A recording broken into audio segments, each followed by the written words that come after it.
Good morning and welcome to our devotions for today, Wednesday.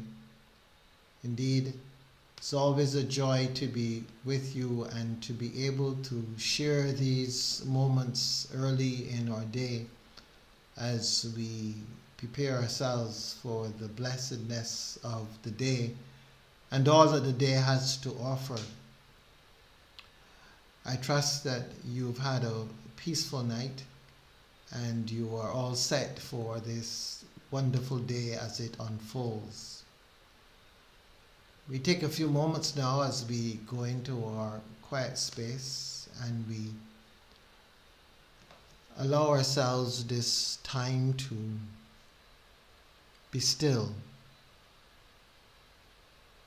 to be open, to be receptive, to recognize the presence of God as we come into our hearts and as we open our hearts with gratitude.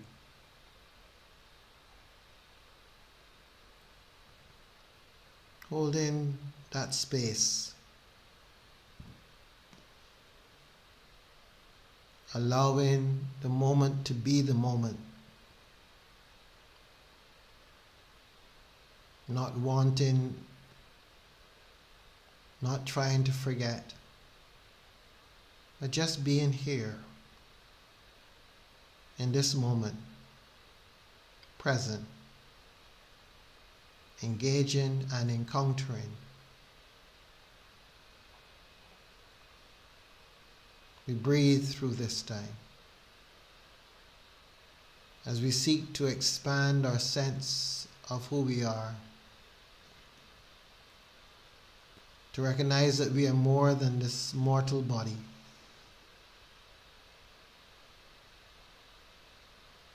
We are more than the days that we have on this earth.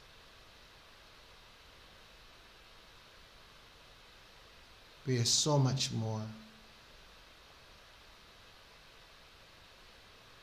And so we seek opportunity at this time to come closer to the reality of who we are.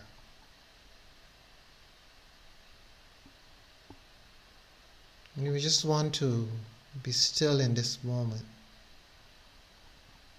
and just be aware of self, not the self that you've been making that self that is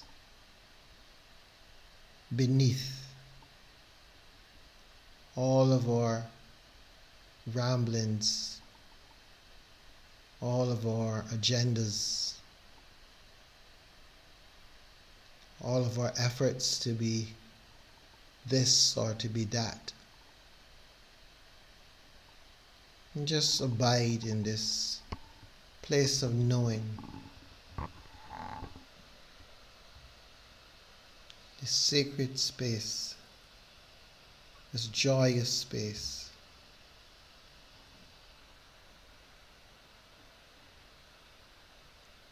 And coming now into the reading, we're told that at that time Jesus went through the grain fields on the Sabbath. His disciples were hungry and they began to pluck heads of grain and to eat. When the Pharisees saw it, they said to him, "Look, your disciples are doing what is not lawful to do on the Sabbath." He said to them, "Have you not read what David did when he and his companions were hungry? He entered the house of God and ate the bread of the presence, which it was not lawful for him or his companions to eat, but only for the priests. Or have you not read in the law that on the Sabbath the priests in the temple break the Sabbath and yet are guiltless? I tell you, something greater than the temple is here. But if you had known what this means, I desire mercy and not sacrifice, you would not have condemned the guiltless. For the Son of Man is Lord of the Sabbath." As I wait within the swell, you sweep away what's of myself. Take me there to be with you. Take me to the river. Let the river flow. Let the water awaken my soul. From the dead come life. Arise, arise. There's a place rich with life, where every wave will purify. Take me there to be with you. Take me to the river. There's a place deep with hope to saturate the weary soul. Take me there to be with you. Take me to the river. Lead my soul to quietness and trust.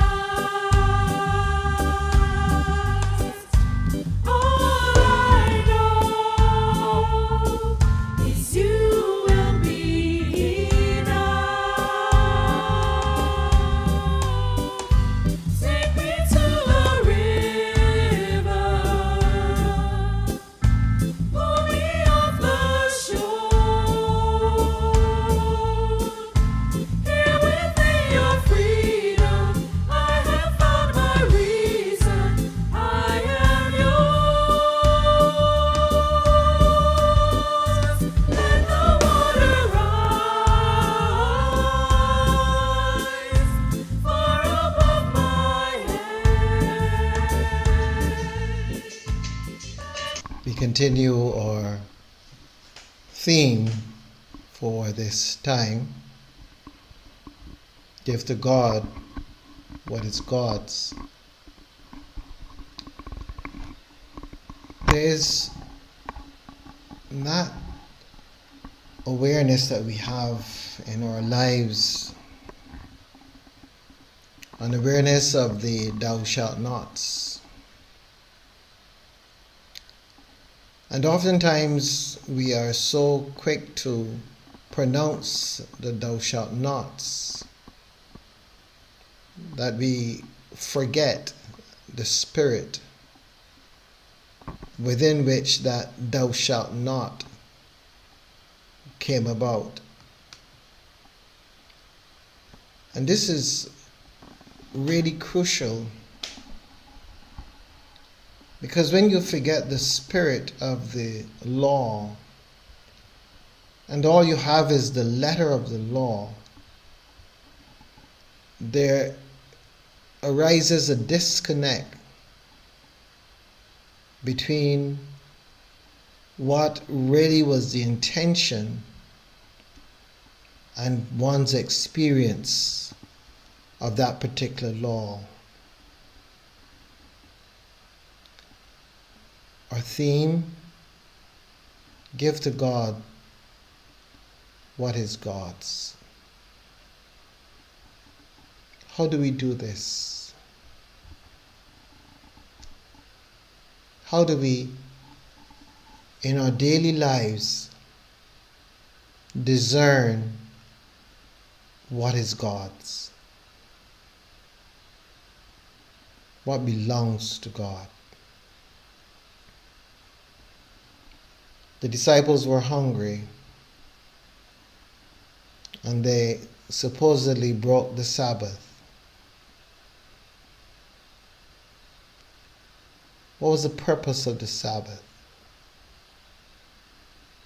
Was it to ensure that persons starve on that day? Or did it have more to do with an effort to care for the people of God?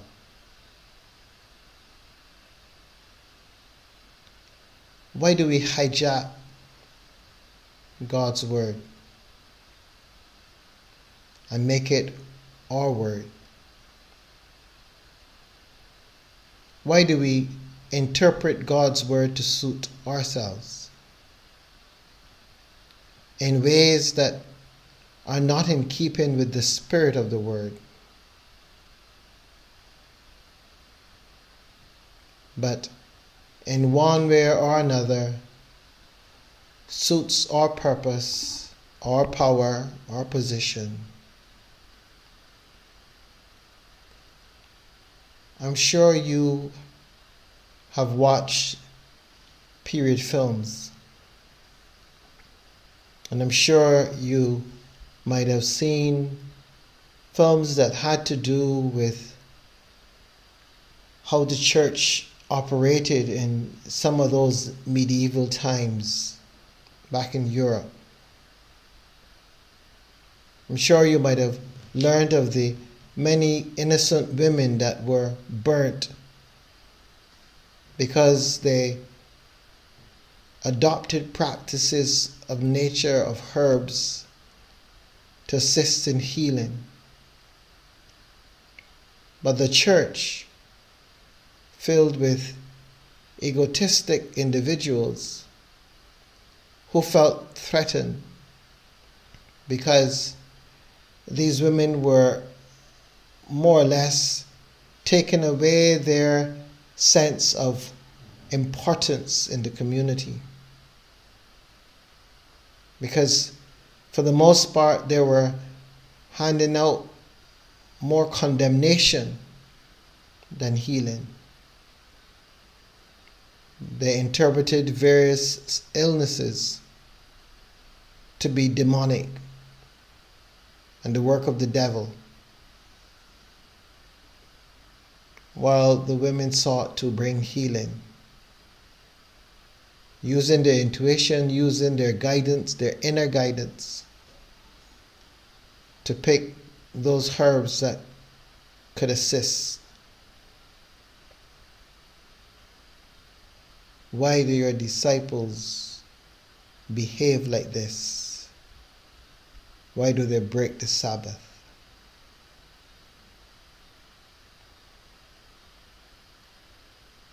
hopefully a day is coming when we will really recall the purpose of our faith traditions.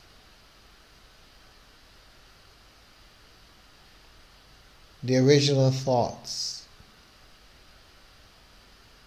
that which would have guided the founders, or the ones who are named as the persons around whom a particular faith tradition emerged. Hopefully a day will come when we can recall the essence. We've gotten so much into words that we forget the experience. It is the experience that awakens the spirit. The words are for discussion and debate. It is when we feel God, when we know God, when we experience God in our being, that we understand spirit and we understand these earlier ideas. As you go about your day today, remember the spirit of the law. Remember the intention for us to remember that we are God's. And all that the Father has is mine. And I and the Father are one. Give to God what is God's. Let us see how we can work at that this week. How we can, in some way, come back to that earlier idea of the oneness of the human family, the healing power that exists amongst us through God's grace when we know that we are God's.